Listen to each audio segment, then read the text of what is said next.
Welcome back to Data-Driven Engineering. This is a list of the 7 modules that we're going to be going through here. We're going to be covering the number 3 on here, which is in fact list. Okay, and so number 3, we're going to talk about some of these methods with a list. So for example, how do you create a list? How do you look at the items in that list? So we're going to talk about referencing those. How do you find something? Find a value in the list. You can copy the list as well. We're going to add to it. We're going to insert values, extend, we'll remove, we'll extend, pop. Okay, that's removing an individual item. And then talk about list comprehensions. Okay, so that's a very useful way of constructing lists. Very powerful. So we're going to talk about some of those as well. So to get started, come to the Data-Driven Engineering course website. And so that is APMonitor.com/DDE. And then we're going to go to, okay, this is number 3 here on the side, which is list. And this will have the notebook right here. This is going to be in GitHub. If you just right click this, you can save link as, and you can save it to somewhere like your desktop or other run folder, or you can come here to Google Colab and open it up and run all of these exercises through your web browser. All right, so I'm going to just run this through my web, this is going to be a Jupyter notebook, also through the web browser, but running locally here. So let's go through these. All of the other modules are listed here. We're going to come down here just to convert a tuple to a list. In the prior one, we covered tuples, which was number 2. And so if you remember, use the parentheses to create a tuple. Okay, so I created a tuple with 4 numbers. And then if I want to just convert that to a list, then I can just say list of y equals y. All right, and then I look at the type of that, and there you can see it's a list. All right, and then if I just put y at the end, you can see it's defined with these square brackets. All right, so range, we can look at the range of these. Okay, so we can print list. We're going to do range 3. All right, let's go ahead and just run that one. All right, so that's just if you have range, we're going to use this to construct things like for loops and others, or if we have a certain range of values that we want to construct into a list. All right, so we can also print list range, start at 3, go to 9, okay, and increments of 2. So if I print that, I can see 3, 5, 7, 9. All right, and then let's come down here to creating a new list. So instead of converting it with lists like we did here, let's just go ahead and create a new one and just put the square brackets. So we can do that instead of creating a tuple and then converting it over. So there is our new list. All right, let's print the list with the print function. All right, and also look at its type. You can see the list and its type. Now sometimes we want to unpack a list, assign a list values to individual values, and so I can do for yi in y. So y is my list, and yi is going to be each item in the list as it goes through this for loop. So let's just go ahead and print each one. You can see each one printed on a separate line. Another very useful one is the enumerate. A lot of times you want to know the index of what you're iterating through. So you can do for I, comma yi. So yi is the value, and then this is its index. In enumerate, y. So enumerate is a key word that we're going to use. As we cycle through, it will return the index as well as the value of that list. And then let's go ahead and just print both of those. So there's our index and the value as well. Now let's take a look at list elements as well. So it's similar to a tuple, A list is referenced by an index with square brackets. If you get onto a set does not have a particular order or a dictionary. But lists and tuples do, and that order matters. So if I say y0, then that's just going to be the very first value in my list. And then I could also go to the last value, put a -1 there, and that's going to be equal to 4.9. If I replace that with 3, I get the same answer. If I go -2, it's going to be the second to last value. All right, so let's find an item in a list. So we want to determine if a value is in that list. Okay, so let's just say 2.7 in Y, and that says true. So if 2.7 is in Y, then do something. Okay, so there's a Boolean that returned. It found that 2.7 was in Y. All right, let's go ahead and slice a list. List slicing, where we want to take a subset of that list. We're going to take Z1 to 3, and let's go ahead and just print Y, and then we'll print Z and see how it took a subset of that. So here's my original list right here, and I'm just going to go 1, so this is 0, here's 1, and then 2, and then that third one, we don't include that. Okay, so it's like 1 and 2. All right, so there are my values. Now if I say go all the way to the end, or I could start at the beginning and go to 3. So you can do either one. If you just leave off that first number or the last number, it'll go all the way from the beginning or to the end. Now, changing the slice does not change the original list. Okay, so let's just look at these. All right. So there's a slice of, this is Z, and the original one was Y. All right, so when you make this assignment, it will not change the original. So let's go ahead and just leave out. Okay, so this was, the other thing we can do is, if we leave out these first two numbers, we can just say we want an increment. So we want every other Y. So here's our original. We just want 1 and 3,800. And we're going to leave out just having an increment of 2. So you can reduce your data. You can reduce your data with this, where you do a double colon and then a 2. So we're leaving out the start and the end, and then there's our increment. Now, we can also copy a list. So if we have Z equals Y, and then if we make a change to Z, it'll also change Y. But let's say we want to use copy instead. Let's just do a before and after here. All right, so there is the before and there's the after. Okay, so it changed the value of Y even though I was changing Z. But let's say I do copy instead, then it doesn't change Y. So use the copy if you want to make an assignment and you want to make a copy of it, but not affect the original later when you're changing Z. Okay, so without that, it just basically they're the same object. You're saying Z equals Y, okay, and you're assigning one to the other. And then when you change Z, it also changes Y. All right, let's get the copy back in there. Okay, so items can be added to the end of a list using the append function. We're going to go Y append, and then we'll append item. We'll look at it before and after we append an item.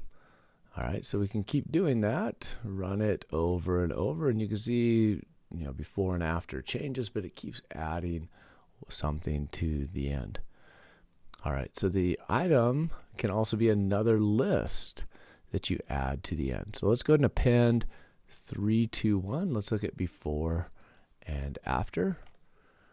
All right, and you'll see all the way at the end we have 3, 2, 1. So that is a list within a list.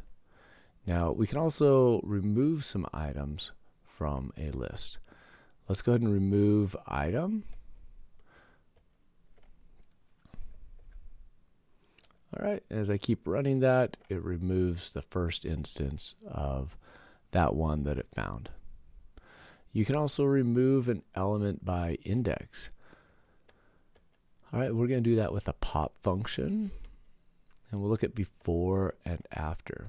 Now, if you do something like w equals y.pop, then let's go ahead and print w here. All right, so I just want to remove the very last element. Now you can see the before, there's y before, there's y after, and then the output of this function is whatever is removed, okay, when we popped it off the list. Okay, another way to remove an item from a list is with the del built-in function, okay, the delete function. Okay, so if we remove the last value, let's do the before and after here again, then you can see I'm deleting, okay, 4.9, and that's equivalent to doing the pop -1. Okay, let's insert an element by index. Okay, I'm going to use the dot insert function. I'm going to insert at that index location 1, and I'm going to insert a value of 4.4. Let's look at the before and after of that. So you can see it inserted it right here to insert that 4.4 into that list. Now, if you have a number of values that you want to insert, instead of inserting a list, you can extend the list. So I want to extend it by this 1, 2, 3. Let's look at the before and also after. So here is my list before, and then I've added this list 1, 2, 3.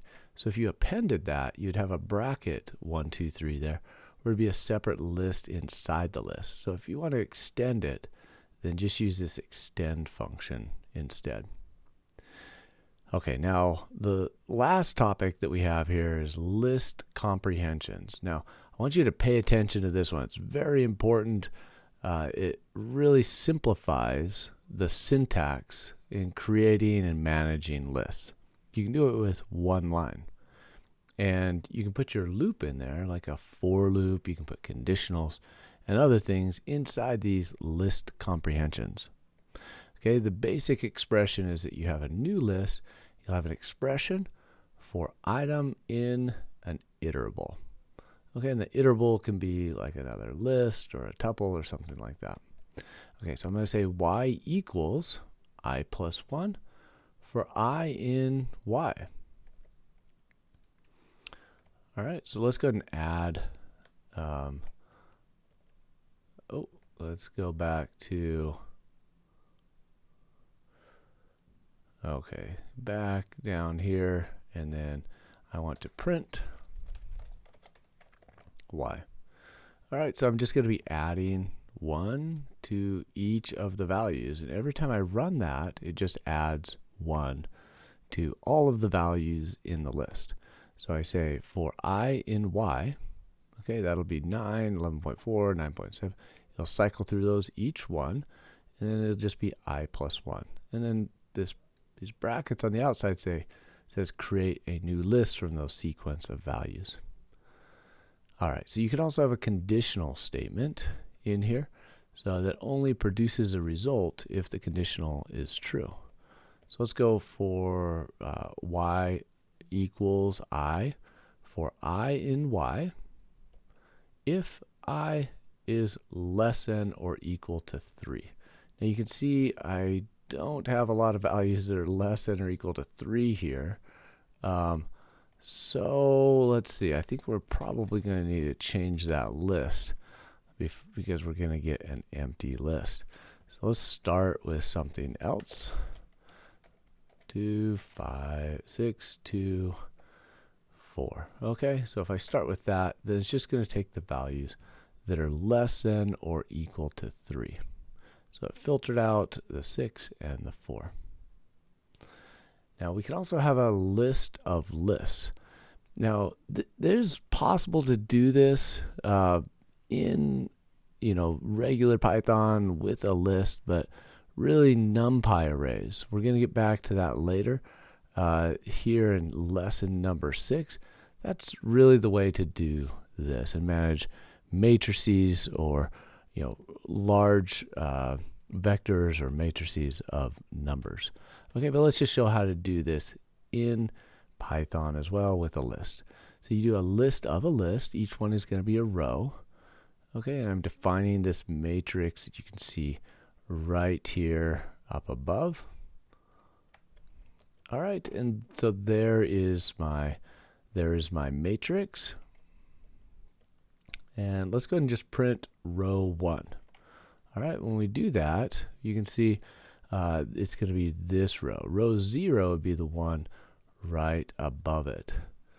Okay, and let's go ahead and say row 1 for row in M. Okay, now I'm going to print column 1 using a list comprehension. All right, so you can see I printed 1, 11, and 21.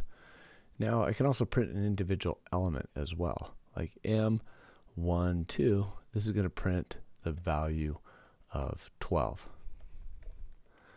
Okay, so it printed this value right here, 0, 1 in terms of the rows, and then 0, 1, 2 for the column. All right, we can also look at dir of y, and we can see some of the different functions. There are others such as sort. We can sort a list in ascending order or reverse order as well. So sorting is particularly useful with lists. Let's go ahead and just insert a cell below and just look at the methods and properties of y. All right, so here we see append, clear, copy, extend, index, insert, pop, remove, reverse, and sort. All right, now let's get to our exercises now. Exercise 3A. If you need help with this, these are listed here with a solution that you see right here. If you expand that, you'll see the solution to this problem. But let's go through this together. Let's start with an empty list called Z. Okay, open and close the square parentheses. Now we're going to append a value of 2.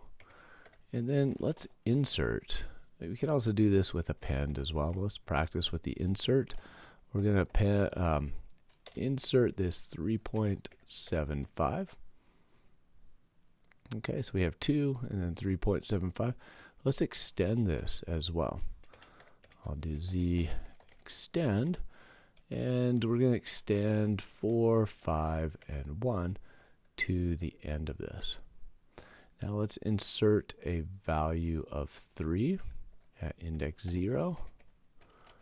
Insert a value of 3 at index 0, so you got to get that correct. Okay. Now let's sort the list. Okay, Z sort. All right, and then the final one is to pop index 3. We're going to remove that one. And then we see we're left with 1, 2, 3, 4, and 5. And that is the correct solution. All right, let's go with exercise 3B now.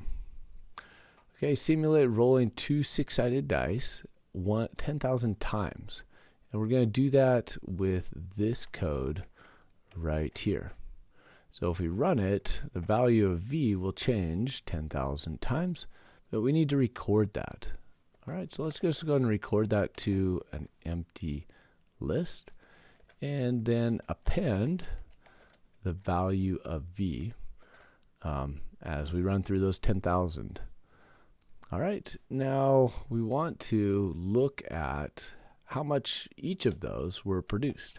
So if I count, let me just count the number of ones. Those are 0 because we have 2 dice. So the lowest you can get is 2. Let's go ahead and print all of those. I'll do 1 to 13 to get all 12. Now let's print d dot count I. Guess I need to start with 2. All right, so those are the number of times each one was rolled. And let's go ahead and just put in I. Okay, so the 2's up to 7. 7 should be the most probable one. All right, and there are 1 out of 36 times that we're going to get a 2 or a 12. So let's also calculate how much the percent each one was rolled. So we're going to look at the length of D. All right, those are the fractions, 2.8%. But let's make this just a little bit easier to read. All right, so I'm going to format these. And this is the number, or you could say value there. And then I'm going to do another one with another format. All right, and this is going to be the count. And I'll put that in curly bracket as well. All right, and then a comma. And let's format this output as well. And then this is the percent. That's going to be 100 times that. Okay, and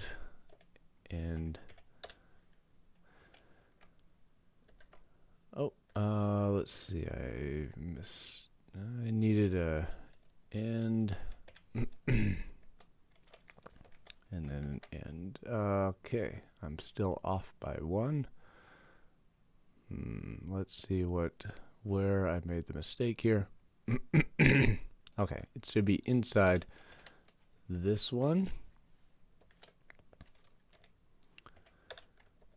Okay, there it goes. Okay, so I have my number, my count, and then there's my percent. Maybe I could add a percent sign at the end just to indicate that it is percent. All right, so we've done this final one. We've used a list to record the values from this random number generator. And we've printed out the output of it with some formatted outputs. But the main thing here is that we created a list and appended to it 10,000 times. And then we were able to use, for I in range, we're able to get the values and the counts out of it. All right, so for the next one, we're going to go on to lesson 4, which is going to be a set. And just to review, a tuple, we define that like this with 1, 2, 3. A list, we define that as 1, 2, 3. A set, we're going to define that with these curly brackets. All right, and a tuple, we don't really change that one. A list, it's meant to be changed, sorted, reordered, inserted, deleted. A set, there's just no order of those. You just have a set of values that, and then we also have a dictionary. We're going to do a dictionary where this is going to be like value 1, and then that could be 1, and then value 2. So there are, in this one, in dictionaries, it's like a set, but we have key value pairs on each of those. So we can reference the value with the key. All right, so those are the 4 types that we're going to be working with: the list, set, dictionary. We already did tuple, and then we'll get on to the pandas and NumPy as modules 6 and 7.